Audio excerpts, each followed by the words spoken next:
নমস্কার বন্ধুরা, জানা কিচেনে স্বাগতম। আজকে একটা নতুন রেসিপি নিয়ে চলে এলাম, নিমকি। এইটা হচ্ছে বড় নিমকি বানাবো, যেই নিমকিটা মিষ্টির দোকানে পাওয়া যায়, একদম খাস্তা। কিভাবে বানাবো, উপকরণগুলো লাগবে ময়দা, লবণ, তেল, আর লাগবে জোয়ান, আর দেবো কালো জিরে, সামান্য চিনি। কালো জিরে আর কালো জিরে আর এই জোয়ানটা মুখে পড়লে খুব স্বাদটা খুব ভালো লাগে খেতে, খুব মুখটা ভালো লাগে খেতে। এবারে যতক্ষণ মাখবো, যতক্ষণ না এরকম মুঠো মুঠো হচ্ছে ততক্ষণ আমি মাখবো। এবার আমার ময়ামটা হয়ে গেছে, আমি অল্প অল্প জল দিয়ে ডোটা বানাবো। ডোটা খুব শক্ত হবে না, খুব নরমও হবে না, ঠিক এইরকম টেক্সচারে হবে। এবার আমি ভালো করে ময়দাটাকে ভালো করে মেখে নেবো। নিয়ে আমি ছোট ছোট লুচি যেরকম করে সেই রকমভাবে লেচিগুলো আমি কেটে নেবো। এবার আমি এই লেচিগুলো গোল গোল করে ভালো করে শেপ দিয়ে দেবো।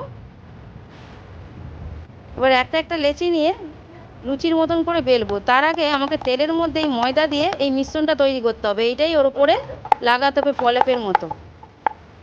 এইভাবে লুচিগুলো আমি বেলে নেবো লুচির মতো করে, গোল গোল বেলে নিয়ে এবার এই যে তেলের যে এটা তৈরি করেছিলাম, ময়দা তেলের যে মিশ্রণটা, ওইটা দিয়ে এরমভাবে পাট করে দিলাম। আবার ওপরের পাটেও দিয়ে দিলাম, দিয়ে আবার একটা ভাঁজ করে দিলাম। এবার ভাঁজটা করে হাত দিয়ে আস্তে আস্তে চেপে দেবো, দিয়ে হালকা হাতে এরকমভাবে বেলবো। আমার একটা বেলা হয়ে গেল। এরকমভাবে পরপর সবগুলোই বেলে নেব। এবার হালকা গরম তেলে নিমকিগুলো একটা একটা করে ছেড়ে দেবো, দিয়ে উল্টে পাল্টে লাল লাল করে ভাজবো।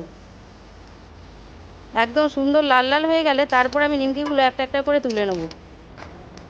যতক্ষণ না লাল হয় ততক্ষণ আমি ভাজবো। একদম মুচমুচে খাস্তা নিমকি, আওয়াজটা শুনলেই আপনারা বুঝতে পারবেন। যদি ভালো লেগে থাকে লাইক, কমেন্ট, শেয়ার, সাবস্ক্রাইব করে দেবেন। নমস্কার বন্ধুরা।